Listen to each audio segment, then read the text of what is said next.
ಕರ್ನಾಟಕದ ರಾಜ್ಯದ ಜನತೆಗೆ RSSನವರ ಸಂಸ್ಕಾರದ ಬಗ್ಗೆ ಇವತ್ತು ಮಾತನಾಡ್ತೀನಿ. BL ಸಂತೋಷ್ ಸರ್ ಅಂತ ಒಬ್ಬರಿದ್ದಾರೆ.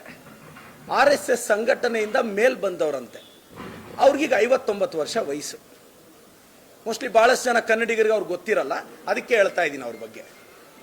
ಅವರು ಮೊನ್ನೆ ಭಾಷಣ ಬಿಗಿಯುವಾಗ ನಮ್ಮ ಮಲ್ಲಿಕಾರ್ಜುನ್ ಖರ್ಗೆ ಸಾಹೇಬರು, AICC ಅಧ್ಯಕ್ಷರು, ಈ ರಾಜ್ಯ ಕಂಡ ಮಹಾನ್ ವ್ಯಕ್ತಿ, 9 ಬಾರಿ ಗೆದ್ದವರು, ಕಲ್ಯಾಣ ಕರ್ನಾಟಕದ ಮಕ್ಕಳ ಭವಿಷ್ಯ ಚೆನ್ನಾಗಿರಲಿ ಅಂತ 371 ಜೆ ತಂದವರು, ಲೇಬರ್ ಮಿನಿಸ್ಟರ್ ಆಗಿ, ಎಜುಕೇಷನ್ ಮಿನಿಸ್ಟರ್ ಆಗಿ, ಟ್ರಾನ್ಸ್ಪೋರ್ಟ್ ಮಿನಿಸ್ಟರ್ ಆಗಿ, PWD ಮಿನಿಸ್ಟರ್ ಆಗಿ ಈ ರಾಜ್ಯವನ್ನು ಅಭಿವೃದ್ಧಿಯತ್ತ ಕೊಂಡೊಯ್ದು ಮಹಾತ್ಮ ಗಾಂಧೀಜಿ ಅಲಂಕರಿಸಿದ ಸೀಟಲ್ಲಿ ಕೂತ ಶ್ರೇಷ್ಠ ವ್ಯಕ್ತಿ ನಮ್ಮ ಮಲ್ಲಿಕಾರ್ಜುನ್ ಖರ್ಗೆ ಸಾಹೇಬರು. ಪ್ರಿಯಾಂಕ್ ಖರ್ಗೆ ಸಾಹೇಬ್ರ ಬಗ್ಗೆ BL ಸಂತೋಷ್ ಅವರು ಮಾತಾಡುವಾಗ ಅದೇನೋ ರಜಾಕರ ಆಡಳಿತ ಬಂದಾಗ ಅವರು ಅವ್ರ ಅಪ್ಪ ಅನ್ನೋ ಪದಗಳನ್ನೆಲ್ಲ ಬಳಸಿದ್ದಾರೆ.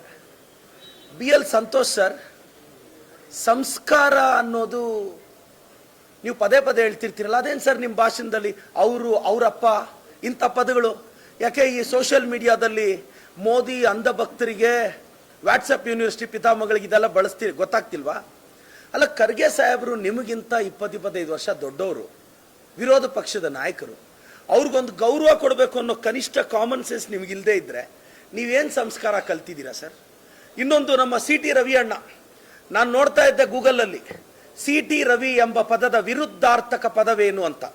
CT ರವಿಯ ವಿರುದ್ಧಾರ್ಥಕ ಪದ ಒಳ್ಳೆತನ, ವಿರುದ್ಧಾರ್ಥಕ ಪದ.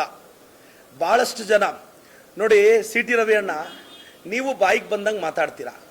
ನೆನ್ನೆ BL ಸಂತೋಷ್ ಅವ್ರ ಭಾಷಣದಲ್ಲಿ ಹೇಳ್ತಾರೆ, ನಂಬಿಕೆಯಿಂದ RSS ನಡೆಸ್ತಾ ಇದ್ದೀವಿ, ನಮಗೇನು ರಿಜಿಸ್ಟ್ರೇಷನ್ ಬೇಕಾಗಿಲ್ಲ.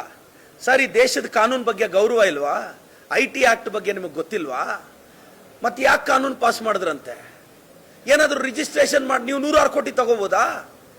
ಮತ್ತೆ ಅರ್ಗರ್ ತಿರಂಗ ಯಾತ್ರಾ ಸ್ಟಾರ್ಟ್ ಮಾಡಿದ್ರು BJP ಅವರು. ಸರ್, RSS ಕಚೇರಿಯಲ್ಲಿ ಆರಿಸಿ ಸರ್ ಫಸ್ಟು. ಅದೇನೋ ಮಾಡೋದೆಲ್ಲ ಅನಾಚಾರ, ಮನೆ ಮುಂದೆ ಬೃಂದಾವನ ಅನ್ನಂಗೆ ಆಗಿದೆ. BL ಸಂತೋಷ್ ಸಾಹೇಬರು, ನಮ್ಮ ಖರ್ಗೆ ಸಾಹೇಬ್ರು ಕ್ಷಮೆ ಕೇಳಬೇಕು. ನೀವೇನೋ ಏಕವಚನದಲ್ಲಿ ಮಾತಾಡಿದ್ದೀರಾ.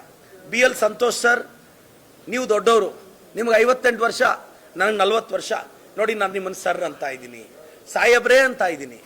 ನೀವು ಇದೇ ಪದಗಳನ್ನ ನಮ್ಮ ನಾಯಕರಿಗೆ ಕೊಡಿ ಅಂತ ನಾನು ವಿನಂತಿಸ್ತೇನೆ ಸರ್. Thank you.